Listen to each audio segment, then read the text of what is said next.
Hi, this is Lex, and welcome to the FinTech Blueprint. It's your podcast about fintech, decentralized finance, digital banking, investing, robo-advice, artificial intelligence, and all the other frontier technology that is transforming financial services.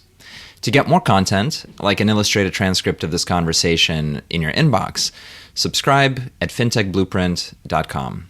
So without further delay, let's jump into today's episode.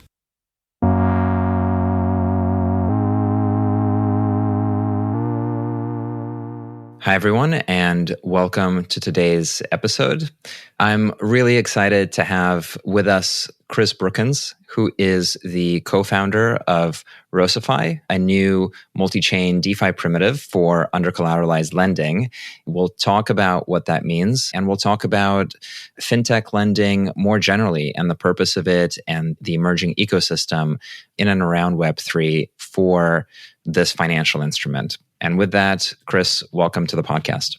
Thank you so much for having me, Lex. Really glad to be here. My pleasure. So let's start off by understanding a little bit how you work and where you've come from. Can you talk a little bit about maybe some of your foundational experiences in lending, in banking, and kind of how you got your start? So my background, principally as it pertains to Roci, is, as you alluded to, I'm a reform banker, as I call it, principally working within the corporate debt or commercial loan divisions for some of the larger commercial banks that are based here in the U.S. with PNC and Huntington, to name those two.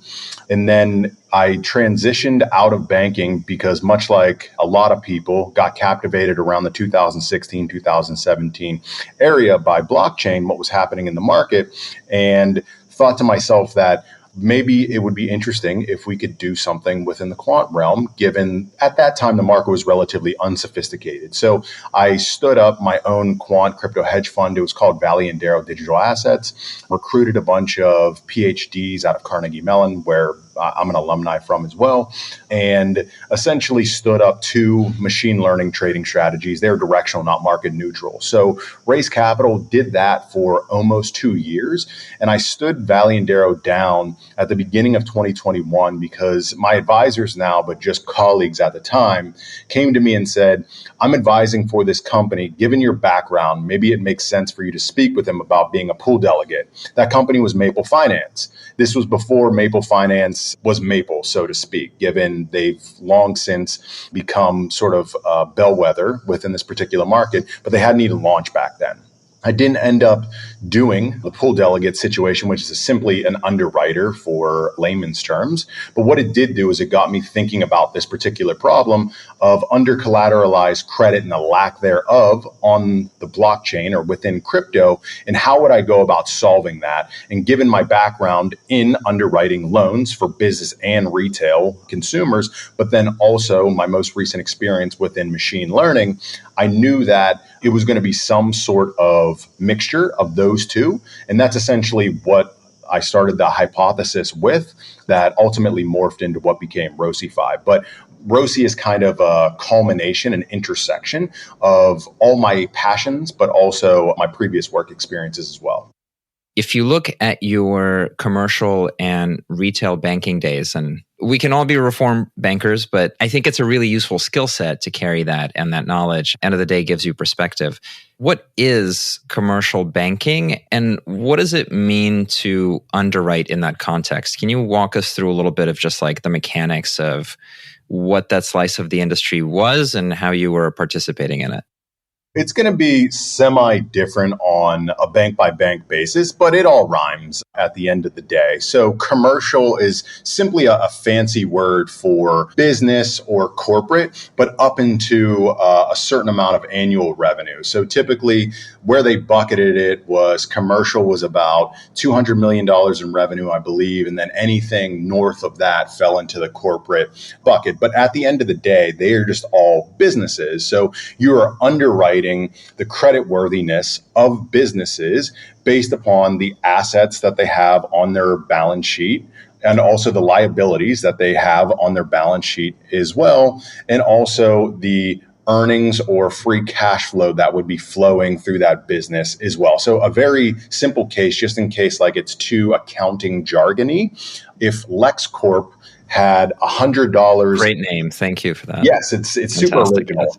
If it had $100 of cash on its particular balance sheet and $20 in debt, maybe it needed to borrow a little bit at the beginning from an investor or a creditor, whatever it may be, your net worth would be $80. So the $80 would be categorized as retained earnings, but ultimately the $100 of assets is something that could be looked at as the ability to service a loan in the event that no cash flows were available to service it. So we always looked at that kind of as a secondary area of coverage for a loan. The principal form of repayment is going to be cash flow. So how much revenue is the business making? And then what are its costs? That flows down to what would be considered income. And then from there, there's all these different types of accounting things, which I definitely will not bore your listeners with. But if there's some things that need to be stripped out, there's some things that need to be added back in based upon accounting terminology. But what you get to is actual free cash or free cash flow that is flowing through the business. And ultimately, that is what is going to service the loan. So if LexCorp took out a loan from RociFi for $20 and LexCorp's free cash flow was $5 a year, I know that under best case circumstances that everything stays status quo, which it never does. It is going to take LexCorp 4 years to repay our loan, just the principal, not interest on it, assuming that nothing happens. But I can also look and place a lien on his assets that he has on his balance sheet of $100, just in case that there's a macro hit or maybe his business skids a little bit and his cash flow gets squeezed. I know if something hits the fan, so to speak, that I can always take a lien and in theory, liquidate those assets to make my loan whole again. So that is probably the most in-depth of talking about underwriting than I've probably done for the past 8 to 10 years. So yeah, hopefully it was as simple as possible for the readers to kind of understand what that is. And it's the same exact thing on a retail side, except for it's going to be a little bit different given the assets might be equity in a home, and then the cash flows are going to be what your salary is minus expenses and any existing debt. So it all rhymes, but the inputs just slightly adjust from a retail consumer to a business. Well, there's two directions I want to go. One of the directions is to say, what were generally speaking these loans for? If I'm some entity that is able to get a line of credit, what is the underwriting for? What is the purpose in terms of using that capital? So whenever we would write up the analysis or the underwriting proposal that it would go to credit committee, there was always sort of a box that was sources and uses of funds. So where's the source of the funds coming from, but then also what is the expected use for the debt if it were approved? And it can be a whole range of things, but typically it would go towards financing capital or operating expenses, maybe paying salaries. If it's more of a tech company, maybe financing some innovation, a new product line that they want to push forward and they would rather not pay out of pocket for the first 12 months or so of that innovation, and then let the cash flows from that new product line or tech line or service line pay for the loan over time, also without having to raise equity to finance that as well. Or it could just simply be that they're looking to purchase back some equity from stakeholders or equity holders, do token share buybacks, kind of similar to what you see within the traditional equity market as well. And then in some other times, it becomes a mergers and acquisitions type situation. So maybe they're going to buy out a partner that no longer wants to be in the business, or maybe they're looking to buy out a competitor that they think that they can move forward the industry, whether it's a new product or service or intellectual property as well. And in rare cases, it would be a combination of senior debt, what I'm describing to you, where there's an actual legal lien, legal recourse, so to speak, which we can dive in further on the chat. But also maybe it's a highly levered deal and they need to add in a piece of junior debt that doesn't take a senior lien, but it still falls under that particular category of debt. And it's called mezzanine or subordinated debt. And that typically comes with a higher interest rate because it doesn't have access to that first rights in the event that, crap hits the fan and you need to liquidate assets. The senior is going to get paid back first before the junior. Debt is there for risk. And we're, of course, going to end up talking quite a bit about the crypto and DeFi ecosystem. And the context of that in the last 6 months is the financial liquidation cascade as a number of players get delevered. And I think there are people who sometimes forget that debt is for taking risk, but there are different types of risk. And those can be operating, which is, you've described, we want to have a new product and take the risk of it growing. We want to maybe acquire a competitor and get more market share. And all of that stuff is about like the real economy, the things and the products that are not financial engineering, but are actually the risk of trying to make something in the world, and maybe it happens or not, but is of that economic quality. And then there are risks that are financial, that have this character of, I want to buy back my equity, or maybe I want to lever up the company and have higher returns, or whatever it is. But I do think it's important to just flag that the core purpose of lending is to take on that risk, which actually leads to entrepreneurship and creative activity. So it's kind of my thought there. I wanted to transition us to your experience and kind of skill set around starting to get into the markets and then starting to get into analytics, deep learning, and artificial intelligence. I mean, I imagine you got into that quantitative world quite early on, whether it was with Valor or Pluto AI. Can you talk a little bit about how you encountered machine learning and how did you start thinking about that as a tool within financial instrumentation?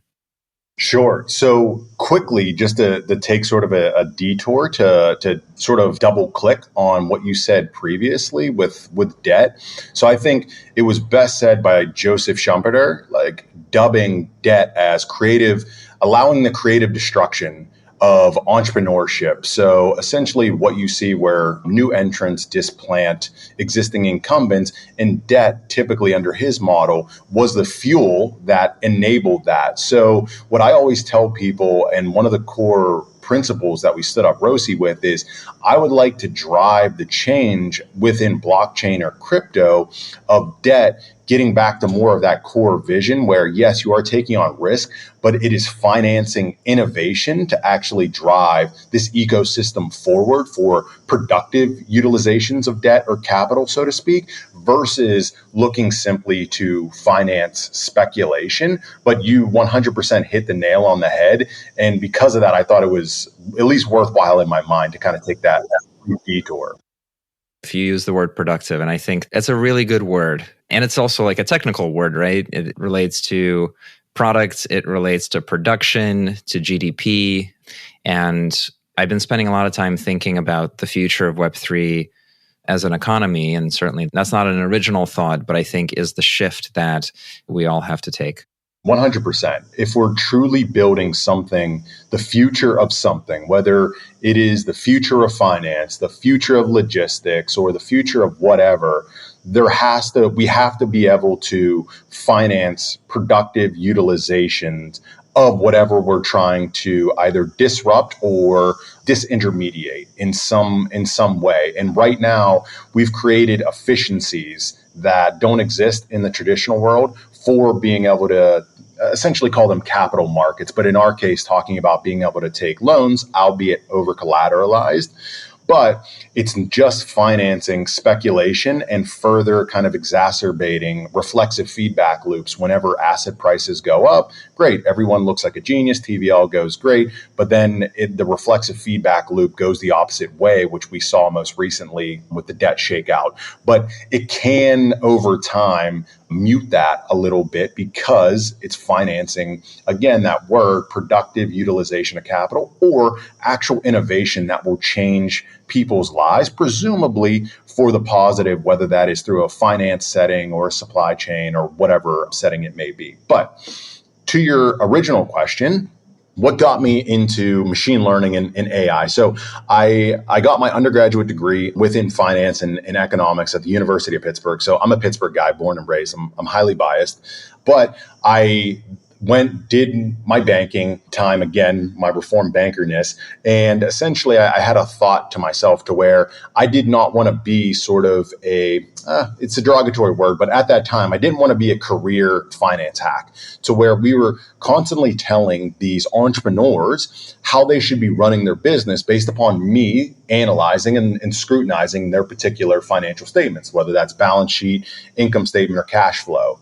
And I always had the hankering to be an entrepreneur, but I knew that the world was moving more towards a data-driven space, data analytics. So you will. I mean, highly buzzwordy, but that's how I felt. And again, being from Pittsburgh, I knew Carnegie Mellon kind of was the top of that particular list, in my eyes at least. So I went and got my graduate degree from Carnegie Mellon, where I specialized not only in entrepreneurship and a little bit of business elements as well, given it was at the business school of Tepper, but I heavily concentrated within the data analytics side. So statistics, hardcore statistics, but then also machine learning as well. And that is essentially what set me on the path of where I'm at right now. So that's what got me introduced to Valor Water Analytics, which was an analytical startup doing water conservation and other insights based out of California. Same exact way for Pluto AI, in a little bit different segment of the water market.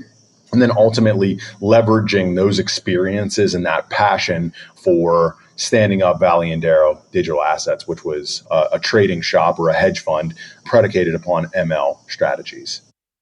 In trying to apply machine learning to markets, what are some of the experiences and insights that you've had? And I've gotten different types of feedback from, it's great for something that's very high frequency, that's looking a couple of minutes ahead, but it falls apart on longer term timeframes, to, on any data that is sequential, it's almost impossible to use a machine learning approach. We use machine learning just to generate, hundreds of hypotheses, and then we manually test each one and kill them and figure out what to do next. What was your experience applying machine learning, whether it was to the traditional markets or to the crypto markets?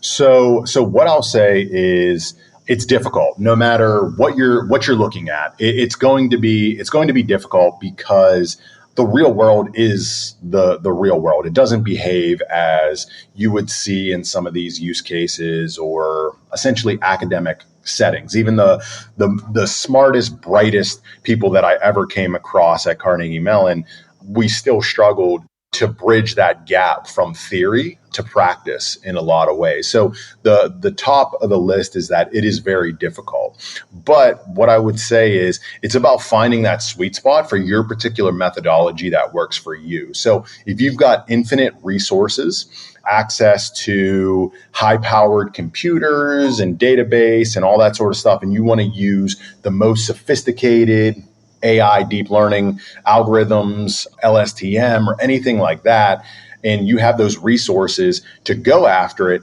then you can still be very successful. It just comes down to where your resources going to be at. If you don't have those sort of infinite resources, then you need to find kind of your sweet spot or your niche within the market. So you don't want to be too long, obviously, but you also don't want to be too short, because then you're essentially knife fighting with the Citadels, the Two Sigmas, and people that are way more capitalized and have an armada of PhDs than yourself. So you need to find that time series duration period that fits for not only your model, but also is scalable as well. So essentially the juice is worth the squeeze. For us, it ended up being the hour trading interval that provided the edge, so to speak. We started out with a minute, data, thought about going a little bit more granular. We did day and then 4 hour and so on and so forth. But ultimately what it turned out to be is our niche and competitive advantage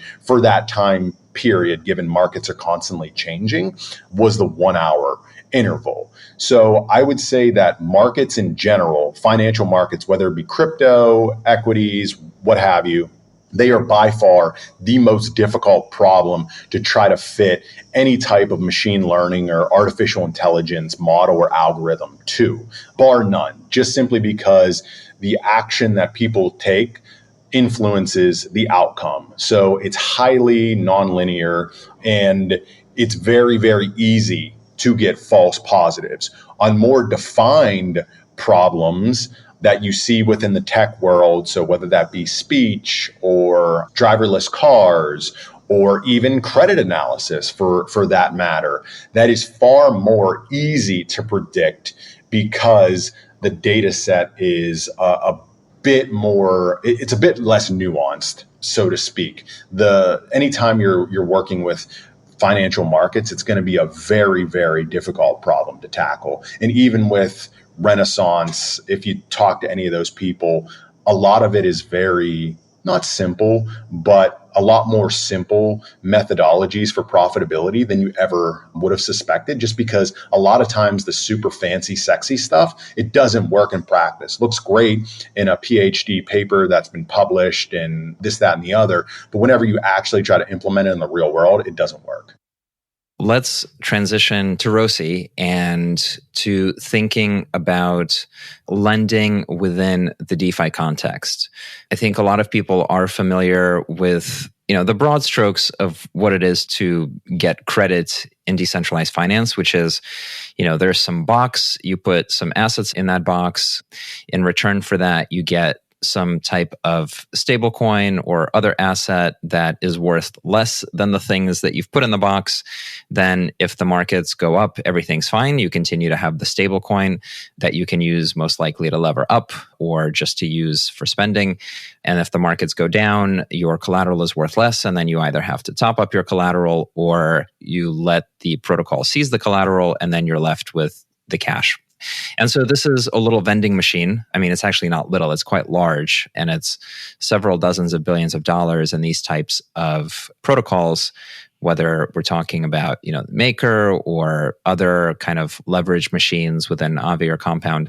But this is a very popular financial primitive that the DeFi world has used for leverage, for taking directional positions, and so on. But in a moment of market crisis, it's become clear that a lot of the leverage was for financial purpose, not for productive purpose.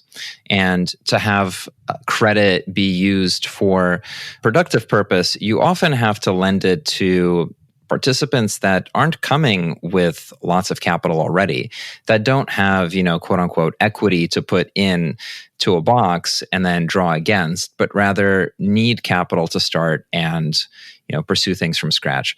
So that's a very broad strokes characterization of lending in DeFi.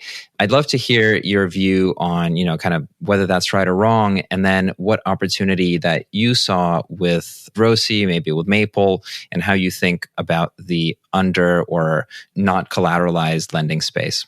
Yeah, I think that's a perfect sort of summation of it. So to elaborate further, the reason why the structure exists how it does is for very good reasons, because in blockchain or crypto, we don't get a chance to see who's on the opposite end of that particular loan contract. So if I'm Aave or Compound, I don't get to see that this is Lex on the opposite end. He's obviously has a paycheck, a good job. He is more than likely to repay this loan. I just see 0x in a string of characters. So in order to guard myself and guard the protocol from insolvency, the first step to doing that has been over collateralization. So just like you said, give me $150 of collateral and I'll give you a $100 loan. And I think that is a very, very good first step to bootstrap lending within this space. I won't call it credit because it's not actually credit. It's more akin to a pawn shop.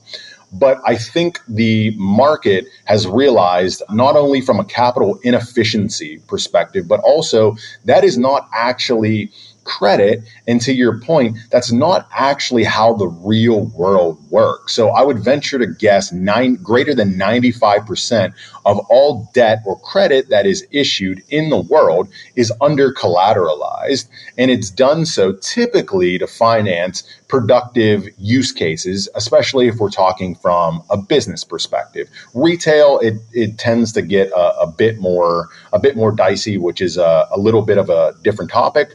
But I agree that one of the interesting pieces about it is, if everyone was super flush with capital, why would they necessarily need an under collateralized loan? Maybe, again, there's capital efficiencies to be had from that, or they're really looking to lever up their position, whether that is directional in one way or the other, but it doesn't service the greater good, whether that is crossing the chasm to the next billion, 2 billion DeFi users around the globe, or even real world entities that could benefit from the efficiencies that blockchain capital markets present, versus needing to go to the traditional financial markets and do the underwriting and investment banking fees and all these sorts of other elements as well. We're not tapping in, as it stands now in this current version of DeFi, to those particular use cases, which, you know, people like myself and other protocols as well are looking to sort of spearhead that initiative moving forward. Let's dive in on how Roci works, or at least how do you think about the right way to underwrite? And if you could talk us through sort of the algorithms, the data sets, and the approaches that you've thought through and taken to try and get your hands around risk in this space, that would be a great start. So I think it's very important. You mentioned a key word there, risk. And that is essentially what you do whenever you're issuing credit. You're underwriting the risk. And as I always tell people, defaults aren't necessarily a dirty word. You know, from our particular instance, that's our target variable for ML jargon, as to what we're actually trying to key in on to see what characteristics of a borrower on chain only, not necessarily looking at who they are in the real world or any of their off chain data sources, what particular characteristics or data elements are indicative of repayment or are indicative of defaults. So it's all about risk. And I think this most recent flush that we saw within CeFi, but then also DeFi kind of exacerbating the forced liquidations, is essentially there was no risk management at all in any of these particular elements. So as I've said previously, I kind of look at risk in three particular buckets, at least from our DeFi 2.0 perspective. So the first is creditworthiness, and that is straightforward. So does the borrower have the ability to repay your loan? Again, going back to that initial example that we had talking about LexCorp at the beginning of the podcast. And then the second piece is trustworthiness. So is the borrower willing to repay your loan, which is kind of where that intersection comes in with the pseudo-anonymity nature of blockchain lending protocols, which we can talk about more in depth as well. And then the third piece is reputation on chain in Web3, so to speak, not necessarily off chain, so that the borrower has something to lose in the event of defaulting, that it's not just an anonymous string of 0x ... Maybe we don't know who they are in the real world, but we know who they are in Web3, and that is possibly tied to an ENS or to an NFT collection or to another piece of information that allows us to assess reputation, so that in the event of default, they have something to lose, thus kind of that carrot for good behavior as well. That can go too far which is what you saw within CeFi in this most recent flush. They essentially just said reputation is everything, and that's all that matters. Three Arrows, Celsius, and probably a whole gaggle of other ones. They've got billions of dollars on their balance sheet, and they've got a stellar reputation. Smartest guys in the room. They'll never, even if they take massive losses, they'll always make good on their loans because they've got a great reputation. They want to guard it. And furthermore, we have legal recourse. We have their KYC, so we can go after them in the real world. Slam dunk. We don't need to do any credit analysis or any risk analysis. That's not the case. And unfortunately, that had to be found out the hard way from DeFi and greater blockchain and crypto markets with sort of having this purge. But unfortunately, I'm seeing it get permeated within the space of DeFi as well, with the most poignant example being Vitalik in his soulbound token post, and saying that this is something that can be utilized for reputation-based lending.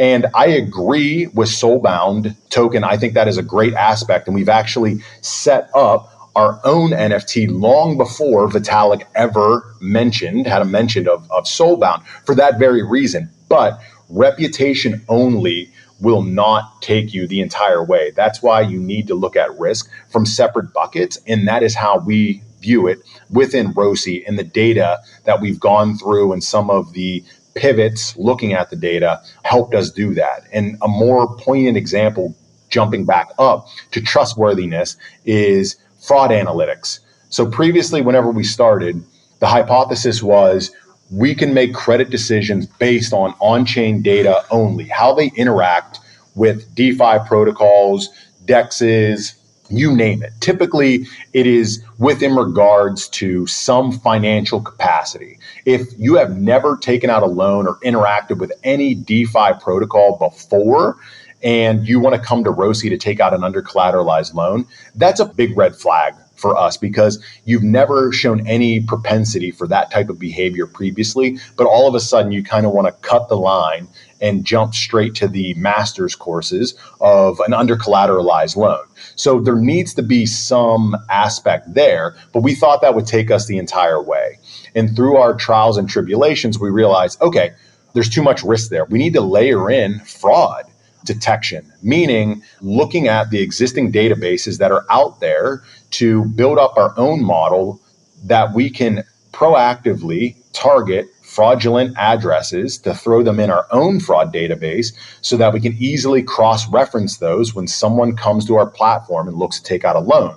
Furthermore, we have the capabilities of a fraud score to essentially judge the probability that this address or batch of addresses is in fact fraudulent, whether it be hacking, phishing, the whole gaggle of bad behavior, but just hasn't been tagged as such previously. So 1 being the lowest risk and 10 being the highest risk. And then the final iteration, again, going back to reputation, is trying to layer in this Web3 social credential stuff, which has gotten really popular, but I don't think anyone really knows what the heck they're doing with it. They're just all kind of shooting in the dark and hoping something will stick. The fact that Roci is vertically integrated, meaning we're not just doing on-chain scoring with normalizations from other protocol data, which a lot other credit scoring protocols or services, so to speak, are looking to do. We're actually issuing the loans ourselves and taking losses if there are defaults in the pools, along with our lenders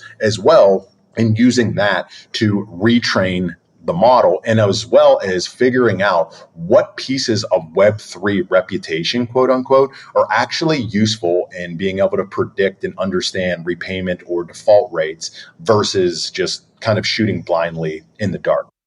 The two things that stuck out at me are, this idea of being able to leverage the open data set. I think that's a really important idea. And then second, and analogous, but still distinct, is the idea of reputation and community and tribes.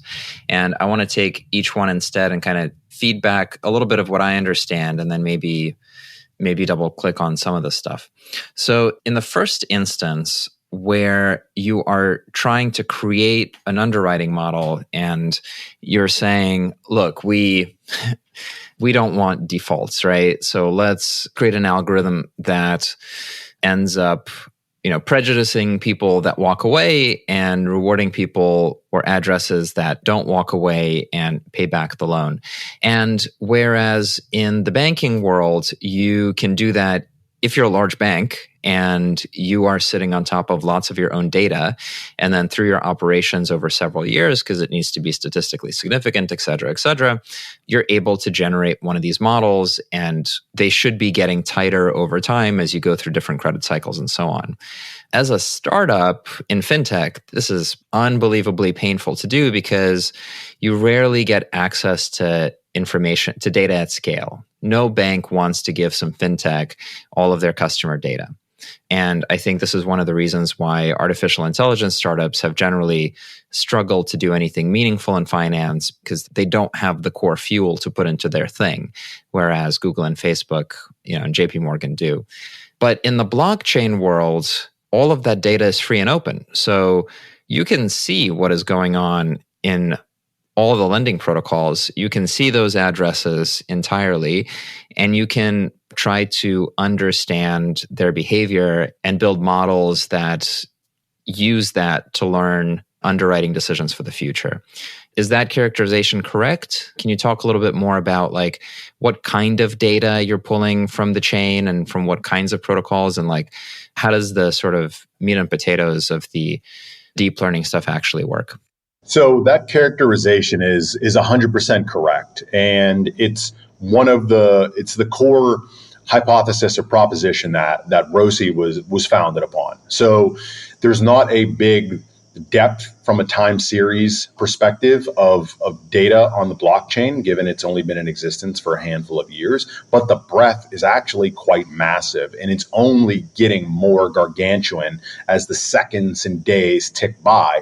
And you can only imagine the repository of insights and information that will be there over the next 5 years. So we realize that very quickly that, yes, we are solving probably the hardest problem in the room from a DeFi perspective, the hardest way. And some other protocols are taking a bit more easier path, and they're receiving a lot of traction because of it. But again, it's about being able to cross that chasm. And whenever we are able to prove out the concept and roll it out to the masses, that's whenever you sort of see that hockey stick style growth, because we went straight at the jugular of the hard problem to begin with, albeit it doesn't look nearly as sexy at the beginning, but there needs to be a risk managed approach. So to your other question, some of the particulars on the data that we look at. So we look at everything, like I mentioned before, all protocols across a variety of chains. Principally, we look at Ethereum being, the heaviest hitter, Avalanche, Binance Chain, BNB Chain. We look at Polygon. Obviously, we're deployed on Polygon, and we're looking to expand over coverage to some other EVM compatible chains as well. That's really the only constraint for us at the moment, is it has to be an EVM compatible chain, given that is where the most rich data set is from a historical perspective of behavior. But over time, we'll look to expand out to other non-EVM chains as well, obviously with Solana being a notable one, given the voluminous data that is growing there by the day as well.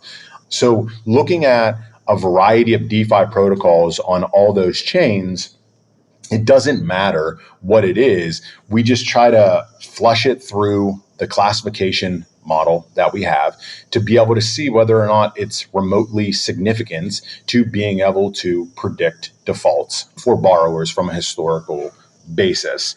And some things that we've seen, some DeFi protocols are very informative, meaning lending protocols are informative. Some DEXs are very informative as well, but some are not, unfortunately. So one example I would say is Cream was another one that was not overly informative for the model's accuracy, but that constantly changes as you update with new data. So given we are targeting lending and repayment behaviors, the model will take a heavier weighting towards addresses that have interacted with other lending protocols within the ecosystem, taken out loans previously, and repaid loans previously as well. But over time, that will be kind of supplanted with our own platform's data, that eventually becomes the heavy lifting or the gasoline that will ultimately drive,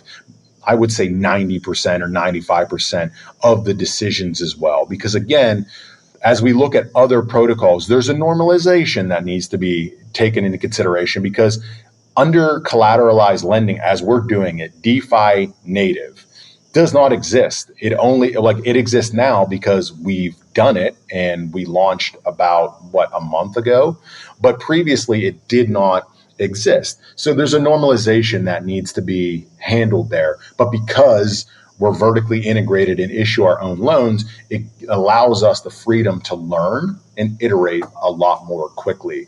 But yes, those are typically some of the variables that we look at. There's some weird things that emerge out of these dynamics, which is kind of like what happened in China with some of the visualizations of the social credit system. And this goes a little bit to your point about reputation and NFTs as a persistent reputation mechanism. The machine learning model has no heart. It only reflects back the truth, right? So there could be, and this is me just entirely speculating, but there could be, the model could come back and say anyone that's used SushiSwap is likely to default, and everyone that's used Uniswap is likely to pay back their loan. Or anyone who holds a CryptoPunk is more likely to pay back their loan, and anyone who holds the Solana NFTs is likely to default on their loan, right? Or something like that. You end up creating this data set, which is like this behavior police. If you go into these neighborhoods and you walk down these streets and you use these ATMs and you go to these art galleries, you're like a bad person. And if you go instead to these well-lit streets that are the most popular and kind of like the most used, then you're a good citizen. I wonder how true that is. And I wonder whether you've seen those types of dynamics and if you have any concern about that. At a high level, we've seen some of those dynamics play out in the insight from the models that we've seen thus far. But again, it's constantly moving. The market's dynamic, and so is the data. But yes, we have seen some of that. That is also another reason why we've chosen not to open source the actual mechanics behind the model at the current moment, because we're essentially showcasing a blueprint to the world, for bad actors to exploit the protocol, but then also to drive some of these behaviors that you're speaking of, which might be endemic of protocols and behaviors now, but maybe that's for reasons that we don't understand. Again, the ML model doesn't care about the logic or unintended consequences or what is actually driving some of these dynamics. It deals in cold hard facts. So by not open sourcing it right now, we remove some of these bad or kind of red line elements of what we used to call back in banking, to where bankers used to literally red line neighborhoods that they were not allowed to make loans in, typically within minority neighborhoods. So we do not want that to be RociFi's legacy, which is why we've kind of taken this approach at the beginning.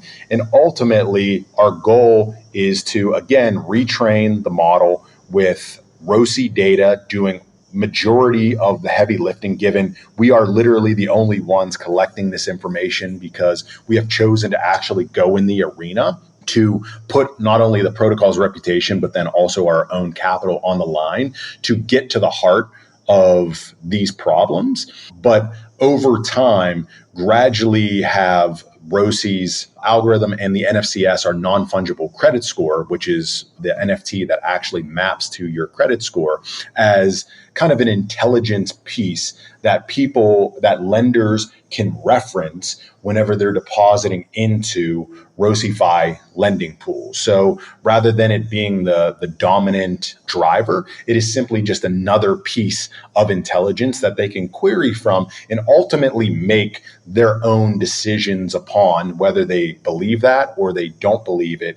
And we're working on some other added on elements that will enable that as well. Because I think the market or the industry has shown a preference for free choice. And that is what we're driving towards. But also by doing that, it removes potentially some of these bad unintended outcomes as well. Fascinating discussion. There's so many different directions we could continue to go on.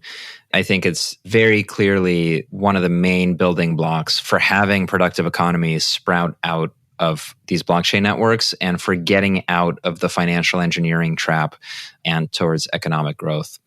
With that, I'd love to ask you if our audience wants to learn more, whether it's about you or about Roci, where should they go? So if you want to learn more about Roci, go to our site, roci.fi. There is tons of information on the side icon where our blog, we've got tons of information about more modeling details, how lenders earn their APY within our lending pool, so on and so forth. And then there's also links to our GitHub page as well, and then link to our Twitter account as well. It's a fairly unique name, so it should be quite easy to find. And then, I'm constantly trying to spread the good word or the good gospel about Roci as well on Twitter. So please follow. It's at Crypto Brookins, Brookins, no space. And yeah, there's tons of information there to be had, both myself, but then also for Roci as well. Chris, thanks so much for hopping on and having this conversation with us. Thank you so much for having me, Lex. I really enjoyed it. Hi, everyone. That's it for this week's episode of the FinTech Blueprint. For more technical deep dives into all things fintech and decentralized finance, check out fintechblueprint.com and grab a free subscription to the newsletter. This is Lex, and I'll see you next time.